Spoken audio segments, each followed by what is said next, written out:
So, as we mentioned at the top, we're going to hold our questions. We're going to keep ourselves muted until, with the exception of the producer, who's Miss Maria. She can make comments as she needs to keep the flow of the program.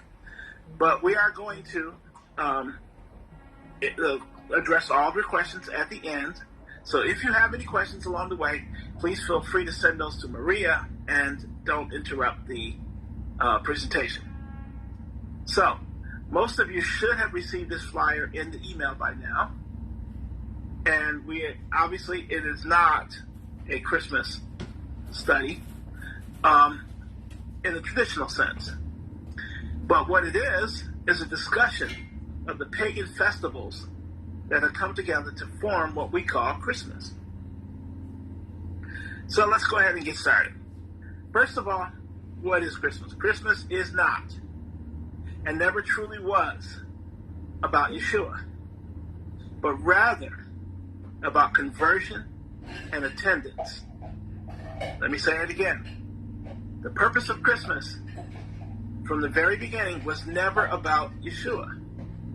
It was about conversion and attendance, which is why it's no surprise that today Christmas is still slowly growing in strength through many congregations and denominations and churches. You'll understand what that means as we go through the study a little better. But let's look at the real power behind Christmas. Hallmark Cards, which used to be called the Hall Brothers, sells over 1 billion and approaching 2 billion Christmas cards a year. I'm sorry, $2 billion in sales in Christmas cards each year. That's almost $2 billion. Christmas trees, those great little Christmas trees, evergreen trees that we love so, they cost about $1 to grow if you have a large growing area. And they can cost as much as, they sell them for as much as $80 or more. So you spend $1 on a tree, you nourish it, you take care of it for 4 or 5 years, and you turn a $79 plus profit on that tree. Each year, in the U.S. alone, 30 million trees are sold. Obviously, some of the trees are 80, some are 100, some are a couple $100. But 30 million trees are sold each year in the U.S. on average. 80% of artificial trees are manufactured in China. So that even though the Chinese do not keep Christmas, it doesn't stop them from dipping into the Christmas profit. Last year alone, toys earned about $40 billion in sales. As a matter of fact, the total holiday retail sales for Christmas was approximately $800 billion. $800 billion. That's more than some countries make in a year. And by the way, those numbers are from a bad year. We still haven't hit the stride from 2019. But you can tell, it's good to sell things at Christmas time. But now, let's look at church attendance. How about church attendance?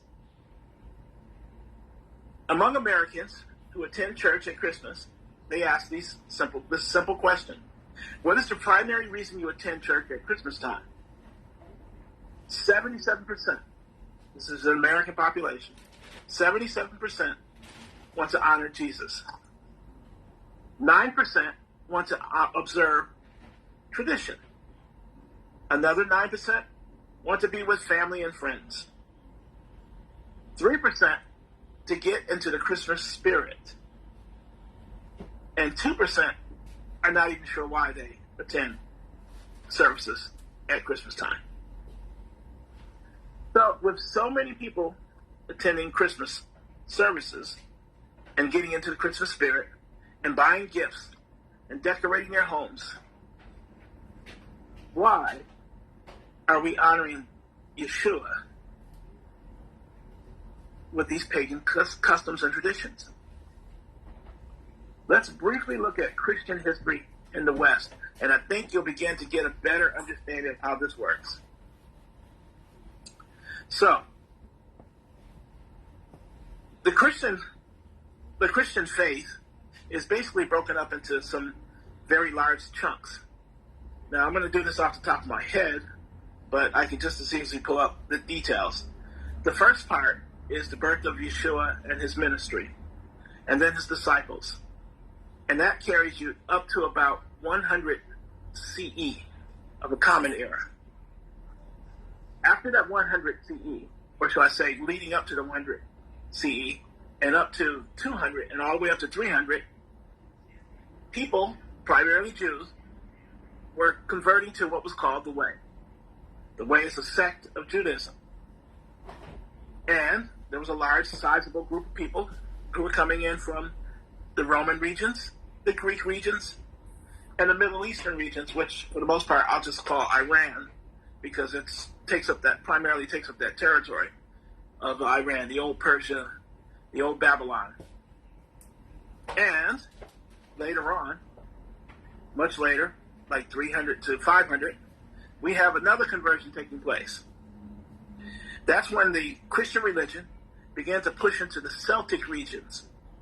Now, for those of you who don't know, the Celtics occupied a lot of northern Europe and all of Britain. And at the same time, just north of the Roman Empire, the Nordic religions. Now, they went from basically Germany all the way up to Denmark and Sweden. So the Nordic religions occupied the far north of Europe. The Celtics occupied the west of Europe. The Romans and the Greeks occupied most of the rest of Europe. And the Iranian, or the former Persians, occupied most of the Middle East all the way up to Israel, or Judea. Also during this period, up until about 300, there was a tiny percentage of Jews scattered everywhere, and an even smaller percentage of the Jewish sect called the Way, also known as Nazarenes. So all of these people, with few exceptions, would come to believe in Jesus, whom the Jews know and his followers knew as Yeshua. So how do you gather together Romans, Greeks, Mithra worshippers, that's Mithra worshippers, Celtic religions, Nordic religions, and just about anybody else in between? Well, you bring them together and you incorporate their traditions into religious ceremonies. So the best way to bring all these people together was to incorporate all their traditions into a muddled mess of holidays, the two most famous being Easter and Christmas. Oh, and one other very important thing. To separate those Jews and Nazarenes, why not switch the Sabbath day to Sunday? And that's what, now we have it. So now, let's go ahead and explore some of the traditions that have come to become what we call Christmas. As you see in your screen, you're looking at the Christmas tree at the NBC Center and the skating rink in front of it, and all the festive celebrations that take place in New York City. We really love our Christmas celebrations. Let me ask you a question. Should believers celebrate Christmas? Thus says Adonai. This is from Jeremiah 10, 2 through 4. Do not learn the ways of the nations, or be frightened by the signs of the heavens. Let me also add, in some translations, signs of the heavens, meaning the astrology symbols. Getting back to the scripture. Though the nations are terrified by them, the customs of the people are useless. It's just a tree cut from the forest, the work of the hands of a craftsman with a chisel. They decorate it with silver and gold and fasten it with a hammer and nails so it won't totter. That is amazingly accurate for what we call Christmas trees today. This was written by Jeremiah back in the time period just before Israel was about to be carry nativity. Let's keep going down a little further, and then we'll come back to jolly old Saint Nick, which I know everybody recognizes and sees on the side. Right there. Our modern Christmas holiday is truly a collection of ancient pagan customs, repackaged with the least likely hero, the Jewish rabbi from Nazareth, also renamed to Jesus. Long before the birth of Yeshua, many nations decorated their homes and village squares with evergreen trees, hot sweet cakes, and gift giving. The most elaborate of these midwinter festivals was the Roman feast known as Saturnalia. Saturnalia was a ruckus affair, which saw complete shutdown of the cities for days, approximately 7 days, although it continued on past that. There were 7 days and nights of feasting, role reversals, music playing, orgies, socializing, and gift giving. Homes were decorated with wreaths and greenery, and the usual togas that the Romans wore were traded out for colorful garbs. It was the holliest, jolliest time of the Roman calendar. Slave and free enjoyed the good times for a week. Some Roman homes chose a fake king called a Saturnalicus Preceptus, which sometimes, or what we would call the Lord of the Misrule. Now, this fake king was free to do just about all kinds of mischief, including, but not limited to, chasing the women around the house, insulting guests, and doing pranks. Everywhere the Romans ruled, the people absorbed these customs. So, let's now talk for a moment about when did the Saturnalia become what we call Christmas. The church in Rome officially celebrated Christmas on December 25th in 336 CE. Remember I said at the top, the Christian religion didn't really get a good foothold until about the 300s. And let me tell you, there was a lot of bloody battling going on. And when I say that, I don't mean that in the British sense. I mean that in the literal sense. What had happened between 100 CE and 300 CE in the Christian world is a lot of persecutions and bishops beginning to take power. Each city had its own district, and each bishop who was over the district had their own way of doing things. So by the 330s, Emperor Constantine came in, stepped in, gathered all the bishops together, and brought them to councils to discuss how to proceed, how to go forward with the religion, and how to standardize things. The people, the Romans, the Greeks, the others, who were forcibly converted to this new Christian religion, didn't take it so nicely. So there were brawls and battles, bodies piled up in the streets as people fought for their religious rights. They wanted to continue to worship Mithra. They wanted to continue to worship the Greek and Roman gods. And these powerful bishops were controlling everything. Now, getting back to this story here, prior to the time of the last day of Saturnalia, the festival was called, it's actually the last day of the festival, it was called the Rebirth of the Unconquered Sun. That's the Roman celebration. Or a more popular name, or more familiar name, is Sol Invictus. So December 25th, which was the last day of the festival, was the birthday of Sol Invictus. It just so happens that a few miles off to the east, more than a few maybe, the Indo-Europeans were celebrating the deity Mithra, the god of light and loyalty. It was a perfect holiday to combine the two together. As you can see by the picture that I've included here in the flyer that was sent to those who are members of the regular Bible study, if you look carefully at it, you'll see symbolisms that have been integrated into the Christian church. That halo with the spikes coming out of his head, that has become a standard image for Jesus. Those come from Mithra. That may be shocking to some of us, and I know that some of these things I'm going to say might be a little troublesome for people who've been keeping Christmas for years and who have a basic knowledge of Jesus and the Christian history. But the fact is, by merging the rebirth of the unconquered son, or Sol Invictus, with the birthday of Mithra on December 25th, it was a perfect time to gather together all of the followers from both of those religions. So Christmas at this time, in this early time period in the 300s, combined Roman and Indo-Iranian birthday celebrations. For those of you who don't know, let's go down there and take a look at the Mithra in detail a little more. Mithra in ancient Indo-Iranian mythology is the god of light. That's why you see the spikes coming out of, those were meant to be sun rays coming out of his head. To me, they look like spikes.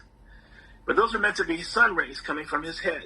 And every time you saw his sculpture, you saw this gentleman with the sun rays coming off of his head. So actually, if you think about it, it was easier for the Romans to accept him because they had many, many gods already. So here's just this sun god from the east. So it made it very easy. The cult of Mithra spread as far east as India, and then it went west to Spain, England, and Germany. So during this time period, you had some people who were worshiping the Roman gods, the old Roman gods, and you still had a large, sizable number of people, primarily soldiers, working class people who were, although they didn't have working class, but they were basically poor people who were celebrating Mithra. The cult of Mithra was the primary rival to the religion of Christianity. So by bringing the two of them together, you kind of like made peace. All you had to do was slap a little Jesus on top of that, and now we have Christmas. So now, let's go down and take a look at another custom, Christmas trees. I would love to sing the song, "Oh Christmas Tree, Oh Christmas Tree." This tree is an amazingly stubborn pagan tradition that continues to expand worldwide. As I mentioned at the top, the trees are a sizable crop, so they're appearing in virtually every country in the world because wherever they're Christians, you've got a guaranteed sale when it comes to Christmas time. The decorated tree with ornaments actually come from Egypt, Scandinavia, Germany, and ancient Middle Eastern nations, including, surprisingly, Israel. And that quote from Jeremiah talks about God's disapproval of Israelites cutting down these trees, taking them and carrying them into their homes. As a matter of fact, that description that he gives in Jeremiah, like I said before, is amazingly accurate for what we do with Christmas trees today, thousands of years later. The decorated tree was common in among Europeans, and survived the conversion to Christianity. Our modern tree owes its origins to the German paradise tree and the Christmas pyramid. Now, the Christmas pyramid was kind of a wooden shelf made in a pyramid shape, and they would stack the little gifts on top of it to be celebrated on December 24th.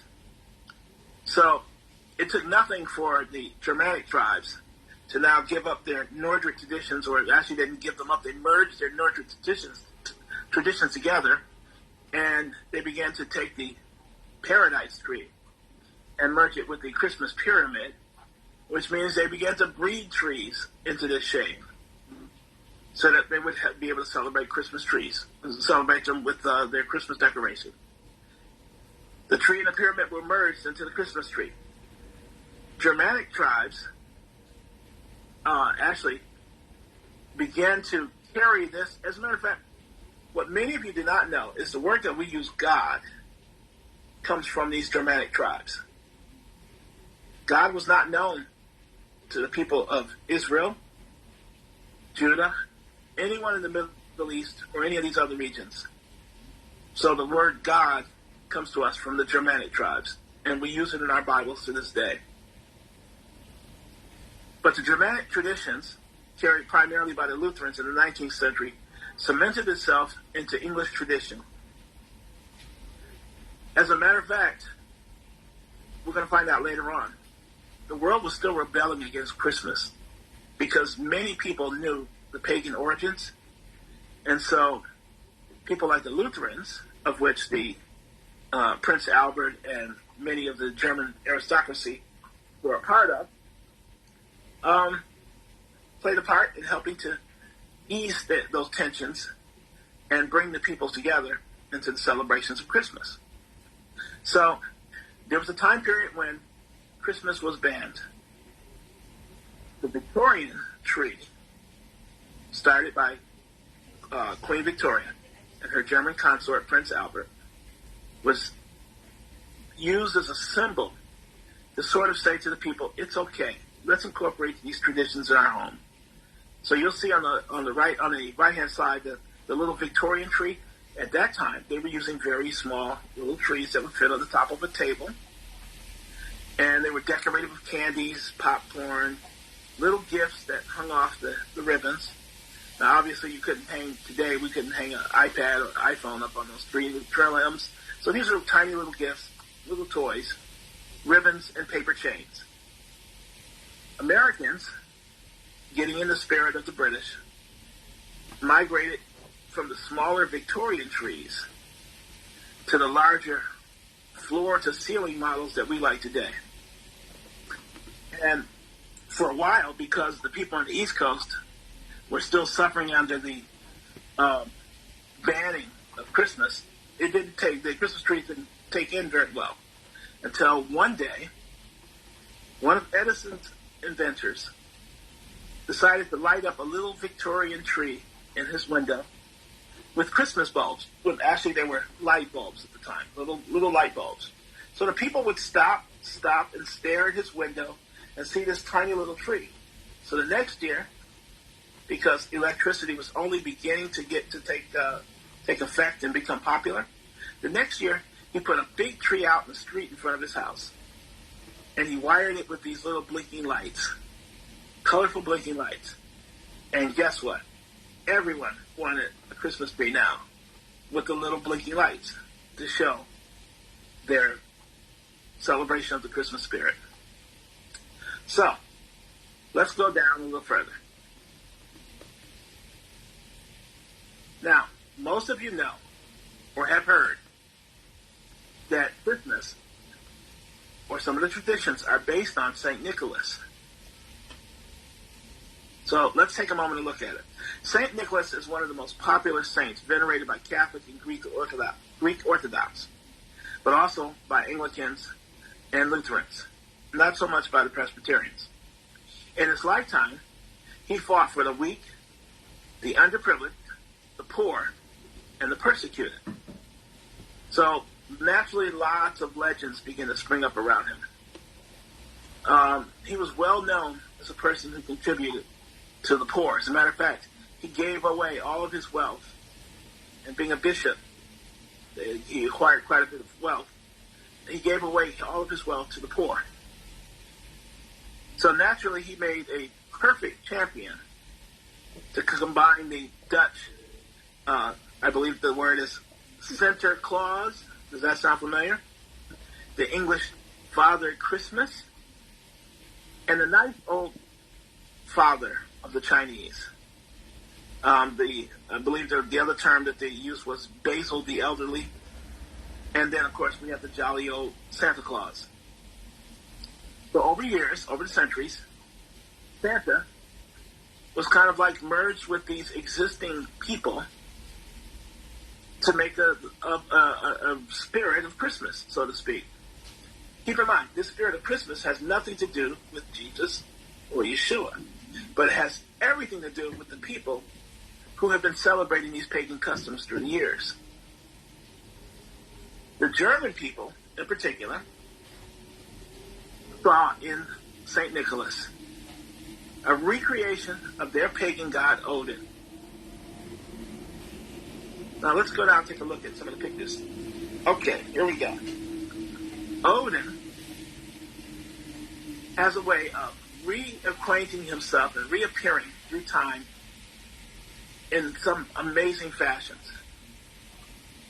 The early Nordic traditions, which predated Christianity, had Odin riding his 8-legged horse, and during Yuletide, he would go out and punish people, so to speak, as gods do. Those who were good got a reward. Those who were bad were eliminated.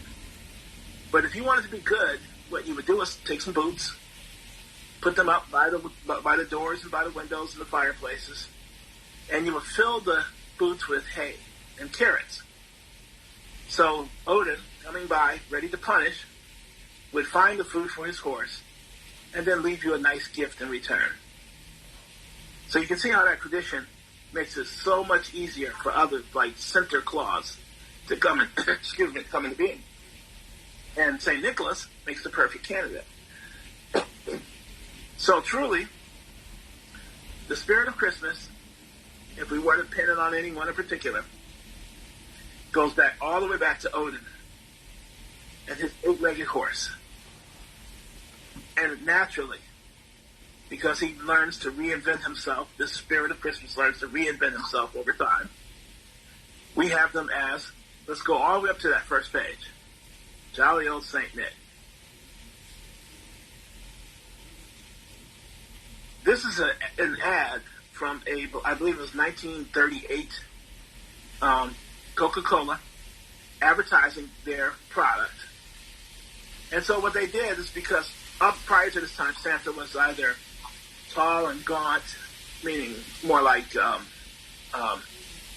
Odin, or he was short with a beard or looks poor and looked like a little lowly priest. So what they decided was Americans needed a new Santa Claus. So they commissioned an artist, which you'll see in the description below, and he created this jolly old Saint Nick character. The clothing, you'll notice, is clearly based on Nordic tradition. It used to be that Santa wore brown overcoats, big belts, big boots. So to make him more happy, so to speak, they changed his color to red. So now he has a red suit, the big buckle, which used to hold weapons, is now just a buckle to hold his belly together. And the big floppy boots, well, that's just plain Santa. And of course, we love him so much that we take our children to the mall and we sit them on his lap, where the child gets to share what they would like to get from Christmas. Never about what they would like to give, but what they would like to get. So, as you can see, Odin has made the transformation to now the fun Santa Claus that we all love and know. He has several names, including St. Nicholas and many of the other names that we mentioned already. So let's go down a little further.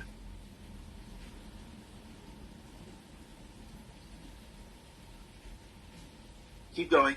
You'll read about this on your flyers, but we also have another way we're going to cover a little more detail in a few minutes. So now, one of the biggest traditions to creating that warm and fuzzy feeling inside of you is Christmas songs. Usually they start the day after Halloween. And they are very catchy tunes. I mean, they use all kinds of genres. I've heard reggae, of course, the traditional songs, and the beautiful ballads from the 40s and 50s. But for the most part, these catchy tunes start showing up on TV commercials right after Halloween. Then they hit the radio. And then they hit the streaming services. And they're in the stores when you shop, and in the elevators when you get in the store, when you go in the buildings. And it all reaches a crescendo on December 25th. Well, that tradition, some say, started back in 4th century Rome, right after the rise of Constantine the Great. So we're going back to the 300, 400 CE again. And here we have Constantine the Great, bringing together the Catholic Church. I'm sorry, I shouldn't say that. Bringing together the beginning church to form the Holy Roman Catholic Church, or the Holy Roman Empire, which has been called variously at different times.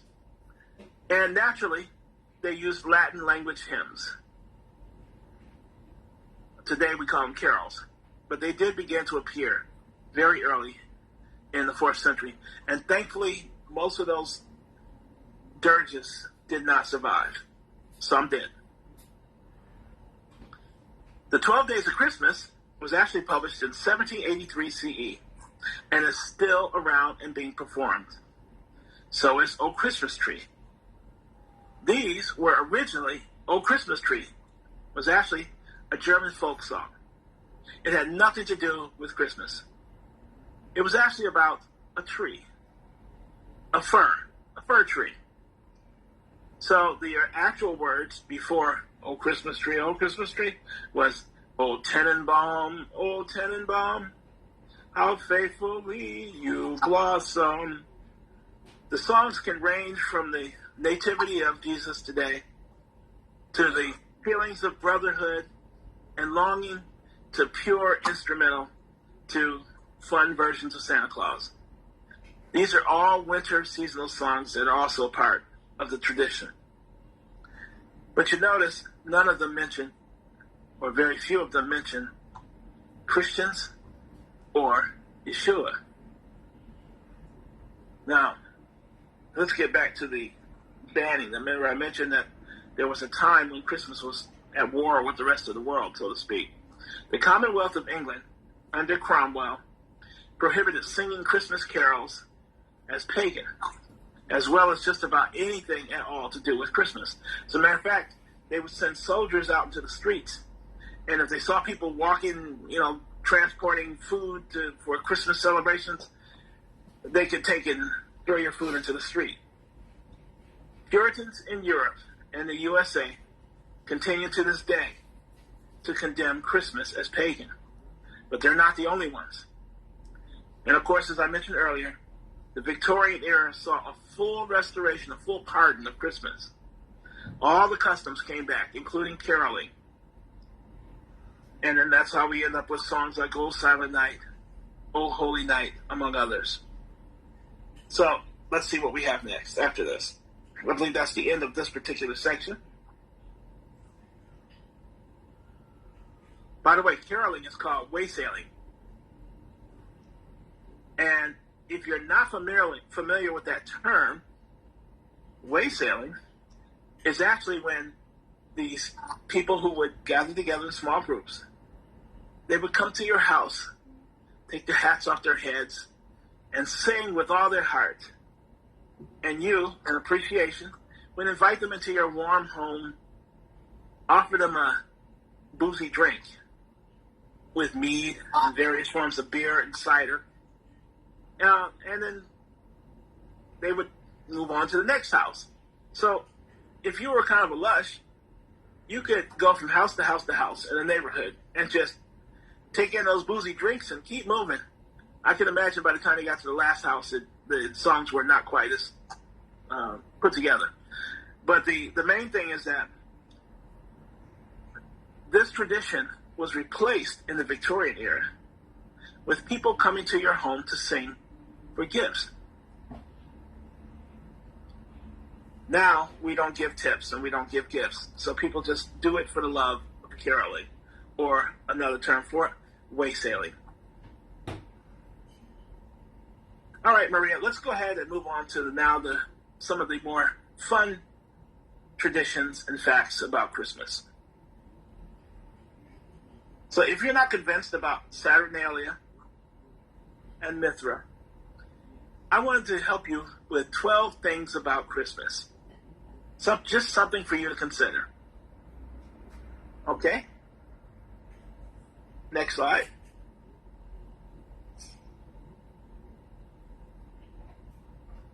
Jack Frost. Jack Frost is actually an old spirit. He's an elemental spirit, which means he's kind of a personification of snow and rain and ice, the whole bit. Anthropomorphic, I should have said, not personification. But he's an elemental spirit.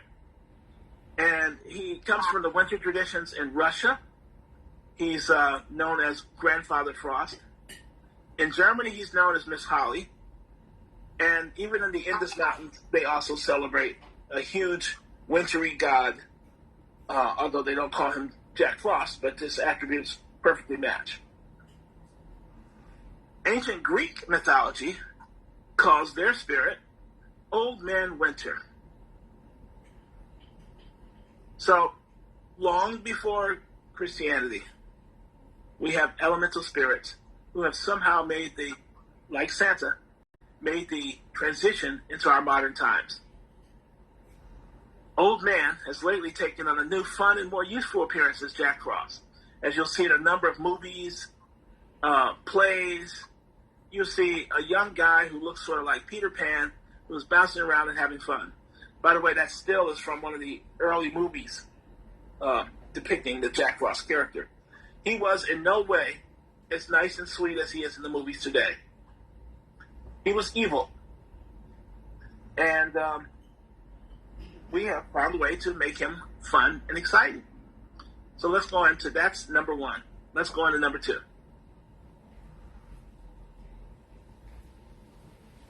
Number two, those beautiful door wreaths that we see up at Christmas time. They even have them hanging over the streets in Astoria, Queens, and in downtown Manhattan and some other locations.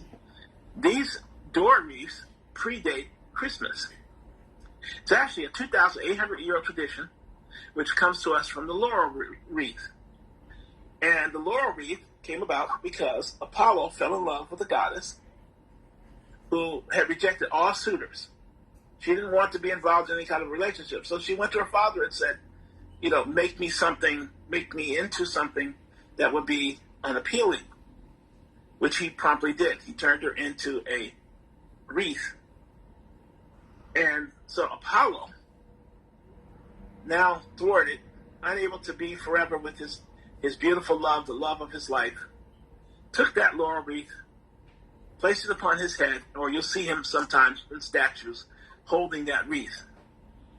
That wreath became what we see as the Christmas wreath. The leafy evergreen was a staple of Saturnalia celebrations. Christians added a spin. We wanted to keep the Saturnalia celebrations, so we kept the circular shape, and instead we said that we described it as the circle representing eternal life, and the holly leaves and berries as being symbolic of Christ's crown of thorns and blood. Now, I don't know about you, but I do not think that I would want to celebrate Yeshua or Jesus by putting a crown of thorns and blood on my doorstep. But perhaps that's just me. Number three. Yes. Wonderful mistletoe. Also predates Christianity. Now, this is where we're going to learn what mistletoe is. Mistletoe is actually a parasitic plant that attaches itself. Actually, it doesn't get attached. It doesn't attach itself to trees. Not at first. First, what it does is it blooms, and it produces those beautiful little berries that you see. The birds come along, eat the berries, and get a case of the runs, diarrhea. And so as they fly around, they drop little droppings through the trees. And these little droppings become mistletoe plants. They're parasitic plants that attach themselves to any tree. They steal water from the tree. They steal the minerals from the tree to make the little berries to keep going, to keep perpetuating themselves. The name missile, which is totally a perfect word for people who live in Manhattan who are pelted by pigeons, missile, is dung. And pan means stick. So over time, it transferred to mistletoe. Mistletoes are actually a Celtic Druid tradition. They would capture these little bundles, put them together, and use them to promote fertility. They also have a healthy life with a Norse goddess, and then Greek religions also use them as well. But for me, I see them as dung sticks forever now. So if you want to kiss under a dung stick, go right ahead. Join the Greek, Celtic, Nordic tradition. Let's move on to number 4. As we said earlier, caroling also predates Christmas. It was actually called waysailing originally, and it comes from pre-Christian Britain. And as I mentioned, you sang, you exchanged toasts, and you shared a little sweet, boozy drink. Now, the way that they originally did it is it was one big cup.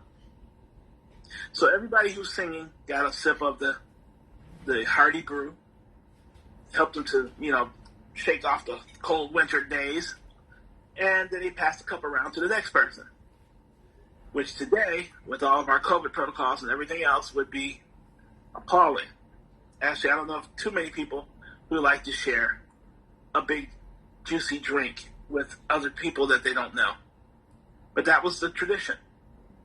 Victorians, when they restored Christmas back to its full strength, recreated the door-to-door tradition, but instead of the boozy drinks, they made requests for charity. So you would sing, and then you might put out your hat for a gift. Today, we call it Christmas caroling. And if you'll notice, many of the singers dress up in the tradition you see in the picture there.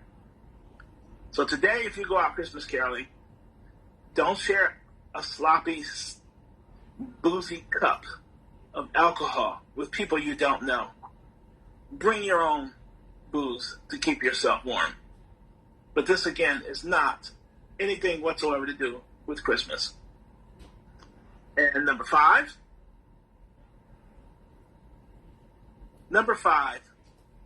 all of us, I know I did, heard all the stories about the flying reindeer. Where did that tradition come from? Well, before the red-suited guy, there was Odin, which we talked about, riding Sleipnir, a flying horse with 8 legs, during Yuletide in December. Yuletide predates Christmas. It was the time of cold, dark winter. People went out, cut down the logs, which is where you get the term Yule log, cut them down in their homes, and hunkered down. And children grabbed their parents' boots and socks and stuffed them with carrots and straw to put them on near the fireplace for Odin to come down, swoop down, feed his 8-legged horse, and then move on to the next house. When Christmas replaced Yuletide, Odin traded his horse in for flying reindeer. I think, based on what I've seen, from the hardy warrior Odin to the pudgy Santa, that I think that the Santa had a little bit too many Coca-Colas from the Coca-Cola campaign back in the 30s. And so now Santa no longer rides a horse or a reindeer, but he has to ride in the back of a sleigh. The wonderful traditions we teach our children. Number 6. Now this one actually doesn't need much introduction. Christmas cards, which started in the 18th century, go back a little bit. I'm sorry, the 19th century, go back a little bit. But when they first came out, they were a bit morbid. You had anthropomorphized animals, like this friendly little rat going on a mission, riding on the back of a crab. But then you also had creepy, very creepy images, like Santa about to stuff a kid into his bag. I assume the kid was bad. I hope the kid was bad. This is typical of what Christmas cards used to be. I can't imagine if we had kept this tradition today. These are pretty awful images. So I picked two of the nicest to show for you today. Let's go to number 7. Candy canes. Candy canes were reportedly created in 1670 by a choir master who gave them to his young singers to keep them quiet. Now, back in the days, in that time period, when they made candy, they were typically just stretched sugar. So that's pretty much how you ended up with that shape. But the hook, some people claim credit for it. They claim it has something to do with the nativity scene. I'm really not convinced about that. It was probably more likely so you could hang them off of a Christmas tree. But these little treats, sugar canes, were given to the little kids to keep them while they're standing up there waiting for their singing part from tearing each other apart, which anyone who's seen a children's choir knows can happen if the children are undisciplined. So again, this one is not pre-Christian like the others, but it's certainly pre-Apple. Because we all know today, if you want to keep your kids quiet, you just give them your cell phone. You give them your iPad. But originally, candy canes were white, all white. And somewhere along the way, someone added a red stripe. Now, some researchers will say it was added to represent the blood of Jesus.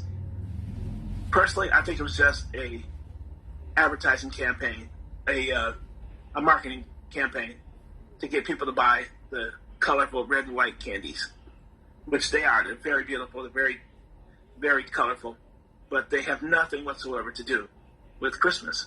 Number 8. Who doesn't love a gingerbread house? They are gorgeous. I've seen some that are big enough for people to walk inside of them.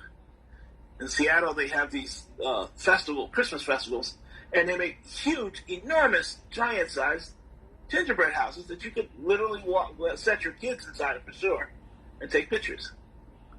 Although ginger originally came from China, it came along the trail from China all the way over to the Middle East, which those who've studied in my Bible study know that trail goes back many centuries to the time of the Philistines and the Phoenicians.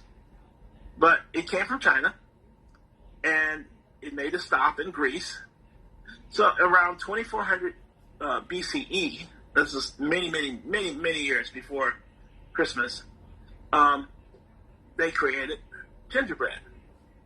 In the Middle Ages, gingerbread cookies and ginger cookies became a rage. Everybody was coming of different shapes and stars and people and the whole bit, little men like the cartoon character in some of the movies. But in the 16th century, they started making these elaborate, beautiful houses that you see here, like you see in this picture. Beautiful houses of gingerbread. Leave it up to the brothers Grimm to feature a wicked witch living in a house in the middle of a forest with an edible house to lure little children in, and then you have an idea. One moment. Of how we have the Grimm brothers give us these warm and fuzzy traditions of Christmas. I think many of you know the story I'm speaking of, Hansel and Gretel. That didn't work out too well for the witch. All right, number 9. Now, this may be surprising to some. Remember I mentioned that Christmas was banned and there was all-out warfare for years in some places? Because many people, especially back then, knew that the traditions that were being pushed on them as Christmas was actually pagan. Some Messianic congregations still teach that Christmas is pagan. Sadly, some are beginning to adapt Christmas practices. And that includes Easter as well. The churches of Christ still do not keep Christmas and recognize it as pagan. The same thing is true of the Religious Society of Friends, also known as Quakers. And then there are the Puritans. The Puritans were the ones who forced those laws into the books in European countries to ban Christmas. They ended up here in the U.S. after being kicked around and chased out of Europe. They ended up here in the U.S., and to this day, they still will tell you and teach you that Christmas is a pagan festival. The Jehovah's Witnesses also do not celebrate Christmas. And most Seventh-day Adventists do not celebrate Christmas. Although when I was younger, to say that Seventh-day Adventists celebrate Christmas would have been crazy. Because I knew many, many Seventh-day Adventists. And that is not, they would never have incorporated a pagan festival into their celebrations. Some Presbyterians, to this day, still do not honor Christmas as anything other than a pagan tradition. And number 10. As I mentioned, Christmas was banned in several countries. But today, many churches are adapting pagan practices like Christmas and Easter. I personally believe it is to fill the offering boxes, to take advantage of that commercial aspect of Christmas, and to fill the seats, to get people in the building. The English Parliament banned Christmas and Easter in 1656. Boston and the Plymouth colonies and the English colonies here on the East Coast also made celebrating Christmas a criminal offense. When King Charles II came to power in England, he lifted the ban in 1660, but it remained on the books in Boston until 1861.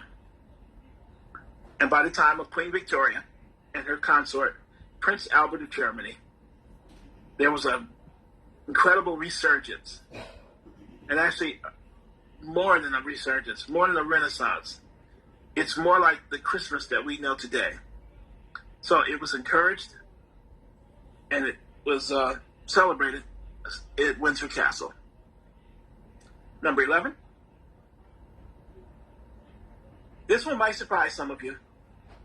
Some of the most memorable Christmas songs were written by Jewish songwriters. I might add, some of the best Christmas songs were written by Jewish songwriters. There's the Nat King Cole, Chestnuts Roasting on an Open Fire. That was by Mel Torme. No. Let It Snow by Sammy Chan and Julie Style. Santa Baby by Joan Javits and Phil Springer. It's the Most Wonderful Time of the Year by George Wiley and Eddie Pola. Silver Bells by Ray Evans and Jay Livingston. And the one that I kind of have a fancy to because of the movie maybe, Irving Berlin's White Christmas. And then there's Johnny Marks, who gave us many classics, including Rudolph the Red-Nosed Reindeer, and also Walking in a Winter Wonderland, which we'll see by Felix Bernard and Richard B. Smith. So, let's go on to number 12. And here's the real meaning of Christmas, but it seems to get lost. Yeshua was not born in December.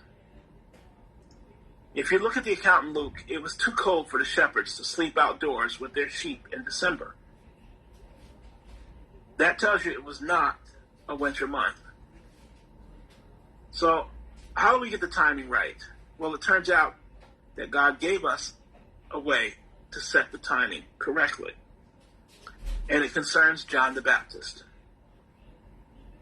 Zechariah, the priest, received a visitation from an angel who told him that he would conceive a son, and he would call his name Yohanan. I use John because that's what we all recognize, but his name was Yohanan. And as soon as he went home, his wife conceived. Now, I said you could find the dates by John the Baptist, but you have to do a little bit of searching. You have to do a little bit of digging, which is true of many things. In the book of 1 Chronicles, chapter 24, we see the courses of the Levites who were to attend to the temple through the years. Ahijah, who is Zechariah's descendant, was given the 8th rotation. So the 8th rotation was 8 weeks after the start of the new year in the Jewish calendar. So we have a course. We know that Zechariah was in service at the time that he was supposed to be, that he was conducting services as he was supposed to. We know that it was a holy day because the people were not allowed into the courtyard. They were outside praying. And it is most likely, according to those dates, that John the Baptist was born around Passover, if not in one of the days of the Passover. Now, Yeshua is 6 months younger than John the Baptist. Again, you'll get this by reading the accounts in Luke and paying attention to the details.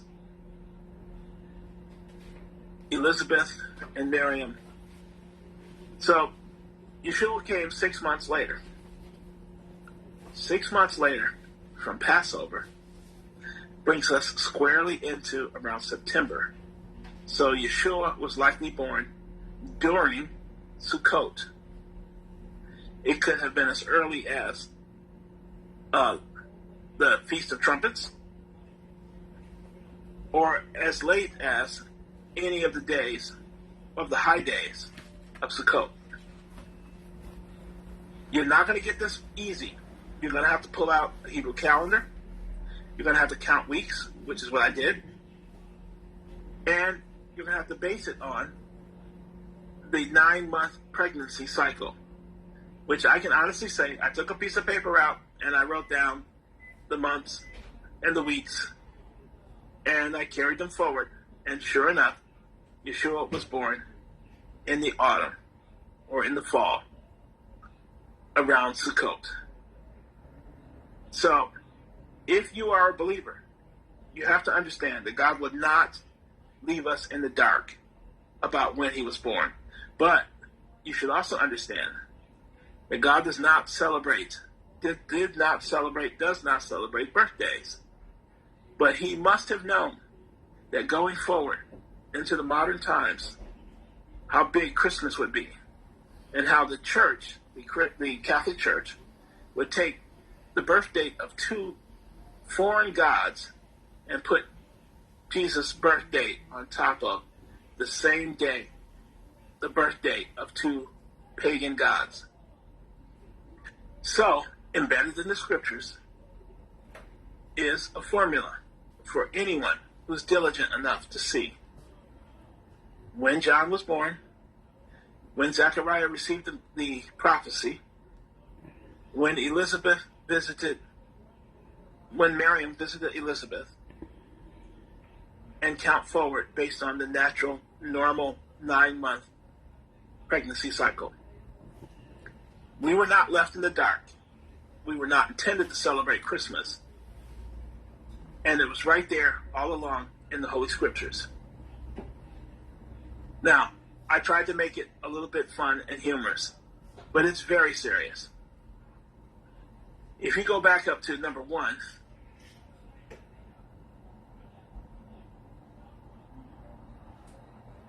we made fun of Jack Frost. But the key words are, Jack Frost is a representation of an elemental spirit, a very old spirit.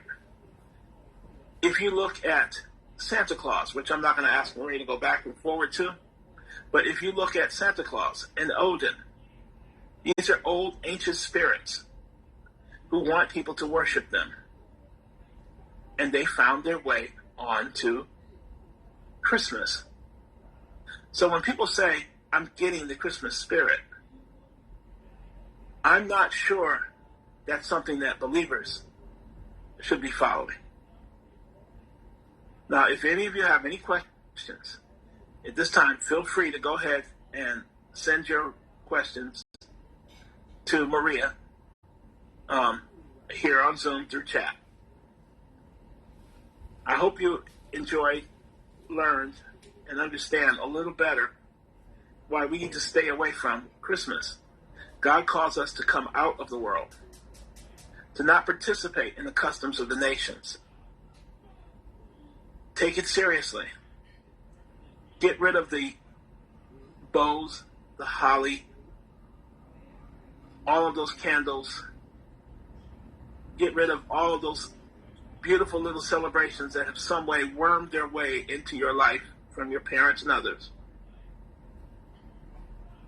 And repent and turn your hearts and your thoughts to the scriptures.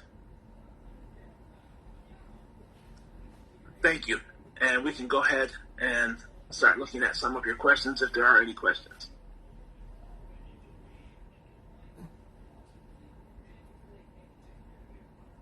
You can go ahead and unmute yourselves if you want to go ahead and ask and you're not good with typing questions on a screen or on a computer. Hello. Hi. Who am I speaking Hello. This is Shannon. to? Shannon. How you doing? Good. My question to you is, what do you think about the Hanukkah tradition? The Hanukkah traditions? Yeah. They are not biblical. However, actually that's not true. The traditions of Hanukkah are based on revisions over the years, but the actual events, the rededication of the temple, is written in the Bible. That story was removed from the final version of the Torah. However, it has continued to exist, and it was in the Torah at least in the time that the Greek Septuagint was written, which is one of the early translations of the Bible. So it did survive. It has survived. It's still around. The events of Hanukkah did take place. The Greeks did come in, take over the temple, set up a pagan god, and began sacrificing unclean animals, in particular pigs, which anyone knows sounds, screams, and almost articulates like a human being, on the lap of these Greek gods. And the Jewish priest, the Maccabees, rose up and took back their temple. There was a great bit of violence, which is not something to be celebrated. There was a warfare that took place right after that.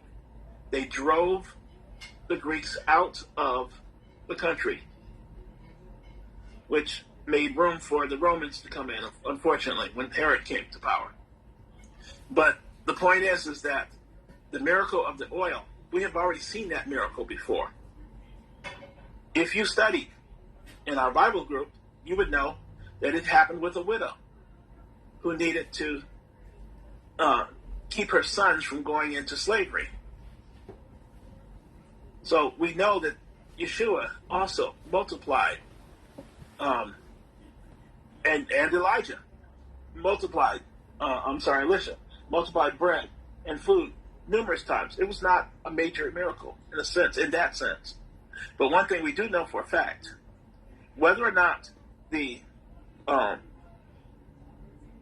all the details accurate in today's world, when Yeshua was here, he honored that rededication ceremony, and that is in the scriptures as the dedication ceremony. I hope that answers your question.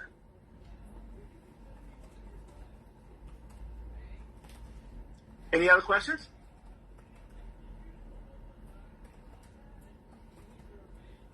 No other questions? Feel free to unmute yourself. Shalom. Okay, I will go and post the video on Facebook, so everybody that is has Facebook can go to Kehilah Derek and review the video once again. It will be in YouTube probably tonight, if not tomorrow morning. So I will just post the video and ended right by my side. Okay, Emmanuel. Thank you very much. Thank Okay, you. amen.